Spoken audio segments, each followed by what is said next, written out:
posting about it on LinkedIn, contacting all your former clients saying, I've written a book. I would really love to give you a copy of it. You could also say one of the ways that I grow my business is through referrals. Having a book will guarantee that they get at least one new client from it. So whether it's, a veterinarian or a chiropractor or a dentist, whoever has a book, have it on display in your office. We'll talk about this and much more today. Welcome to a Writer's Day podcast. Hey everyone, welcome back to Writer's Day podcast. I'm super excited to have you here with me today.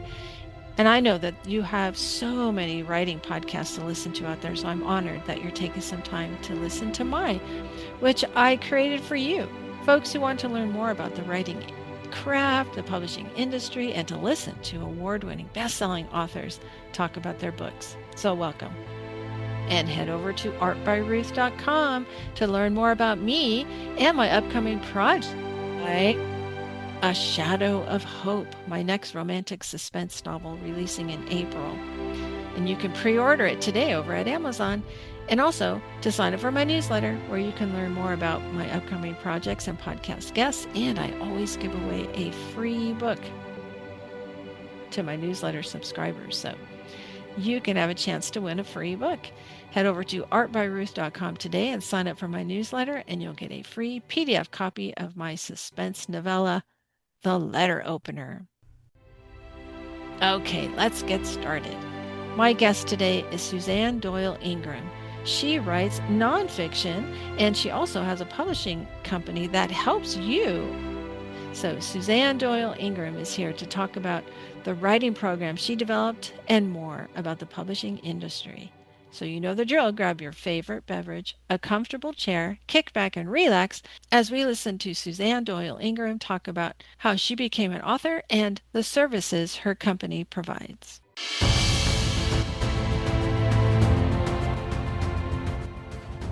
Hey everyone, welcome back to a Writer's Day podcast. I'm so excited to have someone who's new to me, but we were matched up on Podmatch, and I'm super excited to have Suzanne Doyle-Ingram, a best-selling author, here to talk about the publishing industry and how she helps people get published. Welcome, Suzanne. Hi, Ruth. Thank you so much for having me. I'm excited to be here. Of course. Yeah. Why don't you tell my listeners a little bit about yourself? Okay, well, my name is Suzanne, and I have been writing and publishing books since 2010, so this is my 16th year. And I help business owners and business professionals write nonfiction books that they can use as a marketing piece for their business. So it's very different than fiction, but I absolutely love what I do, and I'm having a great time doing it. Ooh, wow, that sounds fascinating. And I've only tried to write one nonfiction book, and it was okay. It didn't sell a lot, but I kind of, like you said, I had a message I wanted to put out there to the world. So how did you get into writing books, though? Well, I had a marketing agency in the 2000s. And so around 2008, when the economy was sort of crashing all around us, I felt like my business was really failing and I didn't really know what to do. So I decided to write a book. But since I felt like such a failure, I wrote it under a fake name because I thought, oh, it's going to fail. I don't want anyone to know that it was me. And you know what? I just applied some of the marketing tactics that I knew and ended up making it a bestseller because back then that was just when Amazon was letting people start to self-publish. And a lot of the traditional publishers didn't really know anything about SEO or keywords and categories and things like that. So a lot has changed since then, but I basically after I wrote that first book, wrote a couple of more books, and I remember my first check from Amazon was $1,200, and I was so excited. I thought, okay, this is it. I made it. Now I'm going to be a millionaire next month. And it didn't work out that way, as you know, and probably everybody listening. That's not really how it works. But I did find that as I was writing more and more books, people were asking me, how do you do that? And so I decided to put on a little workshop in my little hometown here and 20 people signed up, and I stood in front of them and taught them how to write a book and how to get it on Amazon. And it was like the heavens opened up and the stars shone upon me, and I went, this is what I love to do. And I've been doing it ever since. I just put that same workshop online, and I've been teaching it for 16 years now. Oh, wow. And tell me about the audience. Who are the people who sign up for this workshop? Well, they're all usually they're business owners. And so one of them was like, for example, a retired kindergarten teacher who wrote a book for parents on how to get your child ready for school, and a chiropractor, a dog trainer, a business coach, life coach, nutritionist, you name it. I've worked with so many different people. Lately, there's been a lot of leadership books and people who teach. One of my clients teaches people how to do TED Talks, but lots of coaches and consultants who really feel like they have a message that they want to share with the world. Okay, so it's not just Fortune 500 company people. You're talking about people who have a business from Hmm. all walks of life, all kinds of businesses. Yeah, I Oh. work with very few Fortune 500 people. I mean, I've had a few kind of CEO types, but for the most part, they're pretty much small business owners.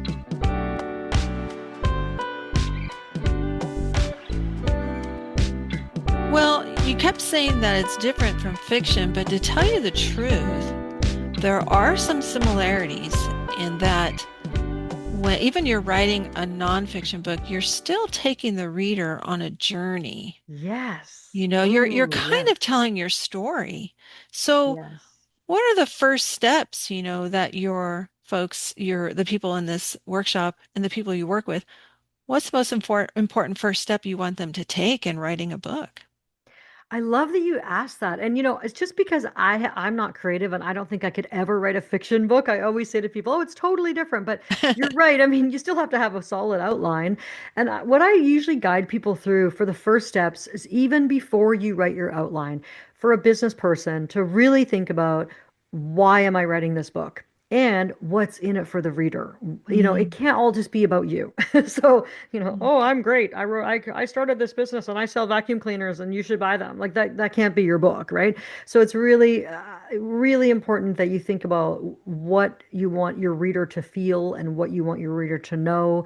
And it's so neat that you said it's a journey, because I absolutely tell people that too. Like, imagine you and your ideal reader are standing at the edge of a forest. And what I want them to feel is, you know what? I can trust this author to take me on this journey and to guide me down a really nice manicured path through this forest and to sort of show me the way, rather mhm. than someone who comes along, has no idea what they're writing about and has no outline, and they just sort of, I hate to say it, but barf all over a page.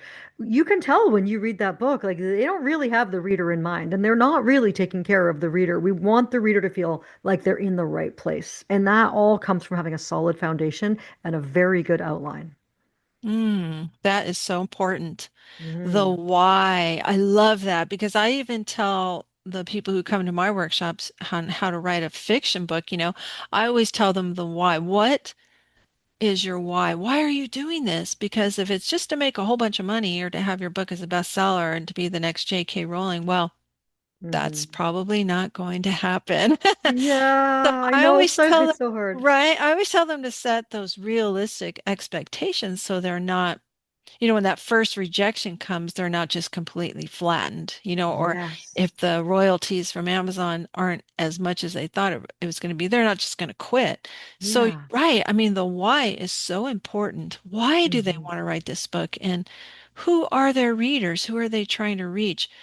You said something that really hit me was your book can't be all about you. Hmm. You have to want to try and help your readers get through that, like you said, that path through the forest when the tree falls or the bear starts chasing them. What are they going to Yeah. do when Yeah. when bad times Yeah. happen? Yeah, yeah, exactly. No, and I think it's so important, especially because my clients are business people that want to use the book as a marketing tool, or as I like to say, that we want to use their book to show people who they are and what they stand for. Because I work with pretty cool people, I must say. I love my clients and I love their mission. I just am so lucky. I know you maybe feel the same way, but I just feel so lucky to work with the people I work with that have really big hearts. They really care about people. And whether they're selling insurance to people or coaching them on, how to lose weight or live a better life or whatever it is that they do for a living, most people, by the time they get to their 40s, they have a mission and they have a purpose and they kind of know what Mm. it is. So, yeah, I think it's a really, really important thing to think about the why. And most authors, it's not their fault, but they cannot seem to think about things from the reader's perspective. And so I always say to them, okay, I'm putting my reader hat on now. Why did you include this part in the book? Because as a reader, the reader is not interested in this, I'm sorry to say. Like Yeah. this is really about you. So what's in it for the reader? I know I said that twice now, but it's really No. important to think about that. Like, Yes, it's important that you keep saying that. Yeah, because sometimes we writers we get into our own world and just like with mhm. business owners, like you said, we're super excited about an idea or product, but sometimes we don't think about the customer, the reader who's going to be reading the book. So yeah, that's good that you do Yeah. that. And one other thing too is that a lot of times authors are so excited about their book and they think it is the best book that's ever been written. And I'm not, no judgment, but because they've worked on it so hard and they love it so much and they call it their baby, which I don't recommend. But anyway, when they give the book to someone, they're not realizing, okay, I'm actually saying to this person, could you give me 4 or 5 or 6 hours of your time? And this Mm. person doesn't know how it's going to like affect them negatively or positively. So your reader is giving you their time, but the author seems to think it's a gift to the world that they get to read the book. You know what I mean? So Yes. there's that little bit of a catch 22 there. Yeah. And you mentioned that it's important to use it as a marketing tool. So at your workshops or in at your business, what advice do you give an author about leveraging their book to promote their business? Yeah, I usually say to people, so because you own a business and you work full time in your business, you don't need another full-time job trying to be a bookseller and sell books. And I teach them for what their average customer value is. So let's say it's a real estate agent and their average commission, averaged over the last 2 years is, let's say, easy math, $5,000 every time they sell a house. I mean, depending on where they live, it varies drastically, but let's say one new client to them is worth $5,000. Why would you spend all day trying to make $7 selling a book? Why wouldn't you focus on using that book to get it into the hands of people who may be thinking about selling their home? So instead, and there's so much you can do, and you can do it very cheap or free, or you can spend a little bit of money. So the free things would be posting about it on LinkedIn, contacting all your former clients saying, I've written a book. I would really love to give you a copy of it. You could also say one of the ways that I grow my business is through referrals. So if you would, I'd like to give you a copy of my book. If you know anybody who's thinking of selling their home, please give them the book. For real estate agents, it's amazing. I could go on and on. They can have them on display in their office. They can have them on display at an open house. Having a book will guarantee that they get at least one new client from it. So then I try to have them understand whether it's a veterinarian or a chiropractor or a dentist, whoever has a book, have it on display in your office. And people think of authors of hard work, that they're hardworking, that they're disciplined. There's just so many positive benefits of having this book, but not saying to people, hey, could you do me a favor and buy my book? It's like the worst. It's the worst. That You're is right. not it. Yeah. You're right. If they have it out there and they're using it to promote not themselves but their business, Hmm. that says a lot, to the Mm. customer that they believe in their business so much that they took, the time, the months of work it takes to put this book together. They have a message for their customers. So you're right. When they say, Hmm. "Here, would you please buy my book?" You're right. That's kind of telling the customer, I don't really believe in it. Yeah, and not only that, but I really need $7. Yeah, there you go. I'm really not a very successful business person. So for someone like a chiropractor, if they have a mom come into their practice for the very first time with their kid, let's say their kid suffers from asthma or ear infections or something like that, or a sore back, whatever it is. Um, and the chiropractor explains to the mom, here's what we do, here's what we believe, this is what I'd like you to bring your child in 2 times a week for the next 6 weeks. The mom goes home at dinner time and says to the husband, "Oh, they want help me. And the husband goes, why? What is it again? So the mom has a hard time explaining what exactly the reasons are. But if she has a copy of the chiropractor's book and she says, it's all laid out here in this book, these are all the benefits of chiropractic care, well, then it's an easy sale. Like, so easy. And that goes with everyone. I mean, when I say who you are and what you stand for, your book really can explain the process that you take your clients through. And it works. It really works to position you as the person that they want to choose to do business with. Yeah, it makes you come across more of an expert and Hmm. your tried and true process. You're Yeah. letting them know, I've tried this, it works. You should try it too, that kind of thing. Hmm. Now, there's a big topic out there called AI, artificial intelligence. Yes. Oh boy. And a lot of us authors are being told, stay away from it. It is taboo. It's the worst of the worst. It lowers your credibility. Yes. However, I've gone to many conferences where authors get up there and say, I use it and you should use it too. So, how can one of your authors leverage AI when writing their book? Oh, thank you for asking that. So okay. Please don't use AI to write your book and don't use AI to edit your book Mm. because in between September and December, I had 7 books in a row come across my desk by well-meaning people who had ruined their books with ChatGPT. Literally, they spent, a year writing a book and then they were like, I'm just gonna clean it up in ChatGPT and it ruined it. Like, it's awful. It's so awful because the way ChatGPT writes right now, which is driving me crazy, is these short little choppy sentences. It's like you're getting punched in the face over and over and over and over. Like I don't know if you've noticed that, but I hate it. And Mm. it strips out personality. It's awful. Absolutely awful. So that's my rant about ChatGPT. But you can use it sometimes for certain things. Like so for example, if you have someone helping you, like me or someone else, where they've explained to you exactly how to write a business book and what the foundational pieces are to put in, and you've written a very, very, very good outline, you can train GPT by saying, or Claude, or any of the other ones, by saying, I'm writing a book, here's my target reader, and here's the outline of my book. Can you tell me what are some of the things that my target reader worries about? What keeps them up at night in terms of my industry? So you might get some really good ideas that you haven't thought of, where you think, oh, I should include that in my book. Like, so, for example, someone that sells life insurance or something. This is a silly example, but maybe the person's like, do I have enough life insurance? Or what happens if I live to 102? Or whatever those questions are that are swirling around in their mind. Then if you cover those sorts of things in your book, that person reading your book feels like, holy mackerel, that she's reading my mind. Like, how did she know I was worrying about that? So that's kind of a cool way of using it for research purposes.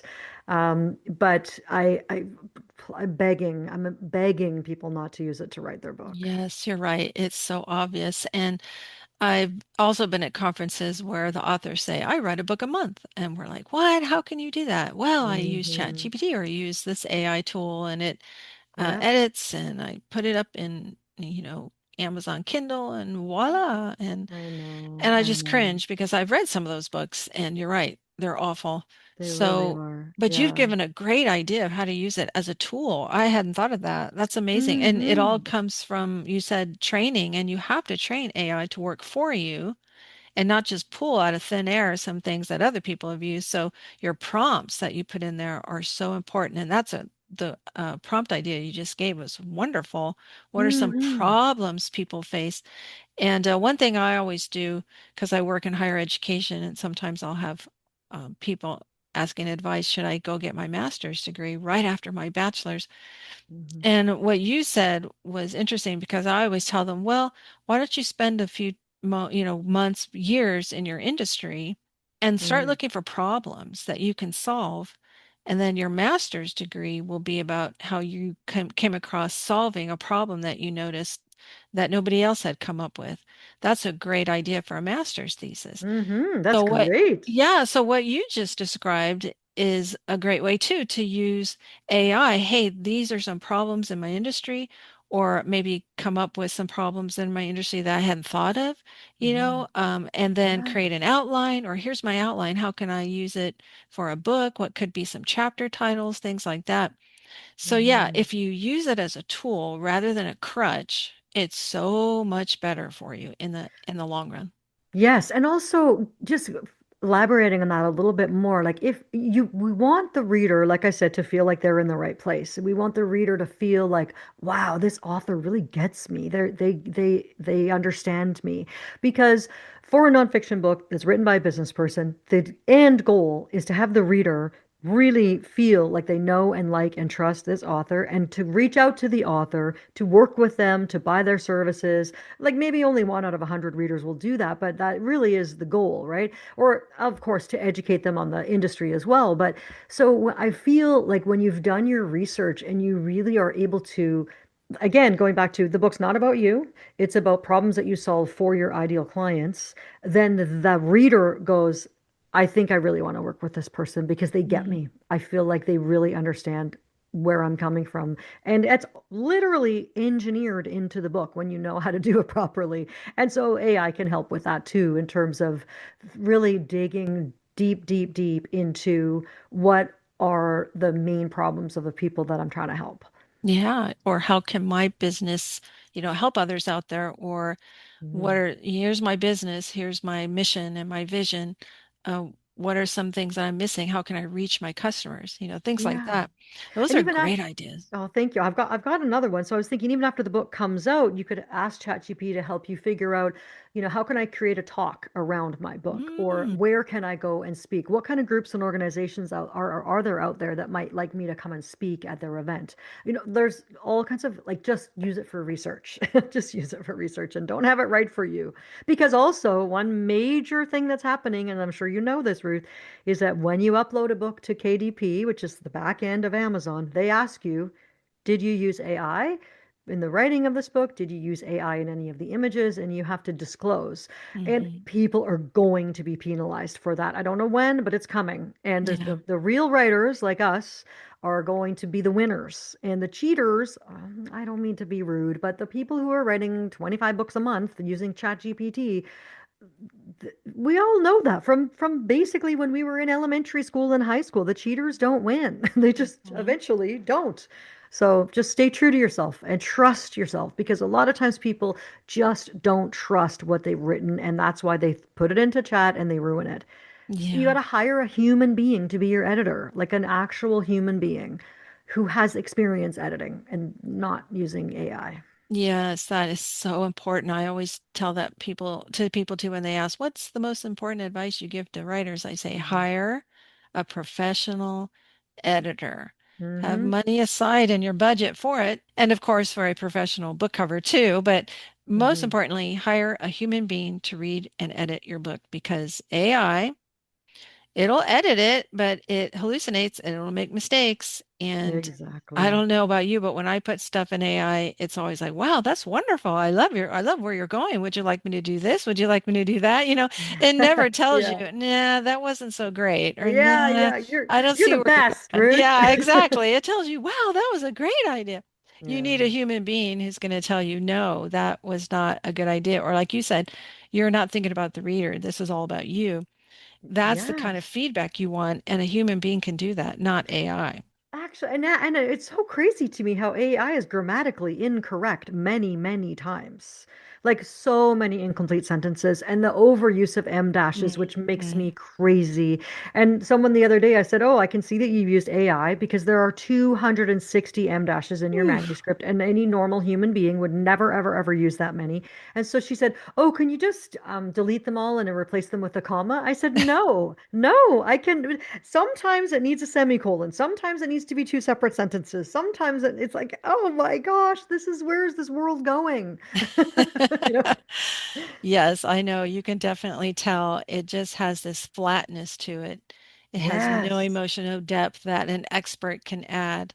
Little Hmm. anecdotes, little funny, stories that an expert can tell, and Yeah. that's what a reader wants. A reader wants to know what are the funniest, silliest things a realtor has seen at an open Yes. house. I mean, these are things that Exactly. are endearing to the reader, and ChatGPT won't do that. They won't add any of No. that. or just makes up lies, and you can't publish it if it's not true stories. That's Exactly. not okay. I mean, I'm talking nonfiction, right? Yeah. Yeah, you can't just have a realtor make up 10 different stories to throw into the book. Like Hmm. it's really important to have stories in the book for sure about results that your clients have had. Because again, the reader starts going, oh, well, if she did that for Sally and Peter and Tom, then maybe she could do it for me. The reader starts thinking, yeah, this is good. I have that problem too. And then this is the person I want to go to for whatever it is. Dentistry, chiropractic, life coaching, whatever it is. So it's really important to have stories in there. Really, really important.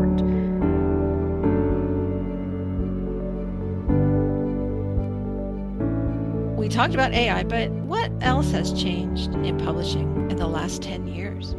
Oh my gosh. So much. Okay, so everything is print on demand nowadays, and it always surprises me that people don't know that. But of course, if you're not in the industry, you don't know that. And I talked to a woman the other day, a lovely, lovely woman. She was just about to go on vacation, but she asked if I could publish her next book for her. And I said, absolutely.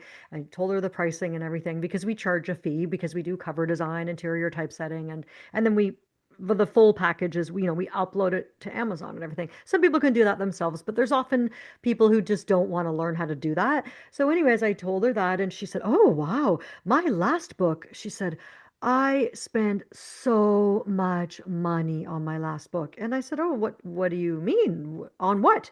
And she said, oh, on the 1,000 books. And I said, what? You have a 1,000 books? What do you mean? Why did you buy 1,000 books? And she said, my publisher told me I had to. And I said, oh, my dear, you were working with a printer, not a publisher. Yeah. So that's one of the main things that I really want everyone to know. And your audience probably already knows this. So I might just be, saying something repetitively, redundantly, but you don't have to buy 1,000 books. Do not do that. It's a bad idea. Just buy Mhm. 20 or 30 or 40 at a time. So that's the main thing that's different. Yeah, I would say, yeah, I mean, of course, AI, having to disclose AI is also, but I think that the same old tried and true things are consistent. Like write your own book, hire a human editor that speaks English fluently, that is, if you're American or Canadian, hire someone near you to that speaks your language to edit your book. And it's still the same practices, I think, other than the AI and yeah, Yeah. the other things I've mentioned. I think so too. And try and invest in a really nice cover design too. Yes. I always tell people, and I teach a workshop on it because that's your most important marketing tool for selling your Yes. book is your Yes. cover. So yeah. And don't use the guy that did your website and don't did you do your person who mows your lawns nephew, because honestly, every single time we have a client, and I'm not exaggerating, I mean 100% of the time, a client says, I want to buy your publishing package, but I already have a cover. Do you know what we do now? We charge Ooh, more yeah. because they think they're going to get a discount, but it's never, ever, ever correct. Ever, ever, ever. Because it's not Hmm. a cover designer. They don't know what the specs are. They literally have every time they send it, it's wrong. The Yeah. spine's out of whack, or they didn't leave room for the barcode or something. Yeah. So it's a very fine science. It is not the same as a website or your brochures or whatever else. And I think it's so important to have a beautiful cover that you love. And what does it look like as a tiny little thumbnail on Amazon? Because Hmm. that's usually the first time someone sees your cover is when it's very, very small online. So you have Yep. to And be if they can't read the considerate. title, Yeah, then there yeah, it goes. Yeah. But you're exactly. right. And it should also be it's a marketing tool, so it should also appeal to the readers. I mean, you should love Yes. it too, but most importantly, do the readers love it? And so you can Yeah. compare to other covers that are out there of best-selling books in your genre and what it is Hmm. that your business. Take a look at what's out there and see what's selling. And you don't copy it, of course, but take a look at the color and the typography and all that and try and blend in with that. But you're right. Hmm. They need to see your title. And I see so many self-published authors, they put books out there and you can't read their title. I I'm like, know, it's what? Well, terrible. I like that font. It's so pretty. It's like, I can't read it. I Whether you like that know. font or not, doesn't matter. I know, I know. I remember one time we did a book cover for a real estate agent who was very, very successful, and she was beautiful. We had her full body picture on the cover. On one side of the cover, we had big, juicy, like thick font, colorful. It looked so good, and she approved the cover. And then a couple days later, she said, "Oh my goodness, wait, wait, wait, wait.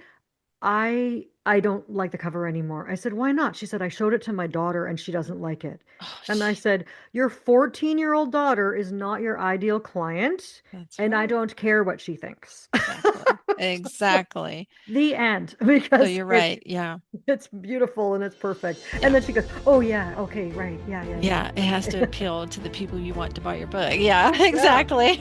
Yeah, So yeah. yeah, it should you should like it, but most importantly, do the readers are is it going to draw them to your book Yes. and draw them to your business, right? Well, so Exactly. what's coming in 2026 for Prominence Publishing, your company? Oh, it's just such an exciting year already. I just love it. I'm still doing my program I've been doing for 16 years called the Expert Author Program, which is at expertauthorprogram.com if anybody wants to check it out. And then I launched a new program called Beyond the Book, which is so fun. We just had our first call yesterday. It's a 1-year mastermind, and it's for nonfiction authors, business authors, and it's all about what comes next after you launch your book. How are you going to use it to attract new clients? So it's for people who want speaking engagements, people who want to sell online courses. And even I have a dentist from New York. I've got a leadership consultant. I've got an M&A practitioner, mergers and acquisitions. So lots of different walks of life and different businesses. But Beyond the Book program is what I'm really excited about this year too. Oh, great. So listeners, head over to prominencepublishing.com to learn more about Suzanne and the services that they offer authors. This has been wonderful. Thank you, Suzanne. I've learned so much Oh, and thank you've been so you. encouraging. So thank you for joining me today. Thank you for having me, Ruth. Wow, wasn't that great to listen to Suzanne Doyle-Ingram from Prominence Publishing? And like I said, head over to prominencepublishing.com to learn more about her services to help you if you are writing a nonfiction book. That was so fascinating. She had such great ideas for how to use AI ethically and more about the industry. Oh, it's just amazing how you could write a book to help promote your business. And it's not as hard as you think, believe it or not. So don't give up. Even a nonfiction book is much needed, and there are some crossovers to fiction books as well. You're telling a story, you're taking your reader on a journey, but most importantly, thank you so much for listening. Until next time, God bless.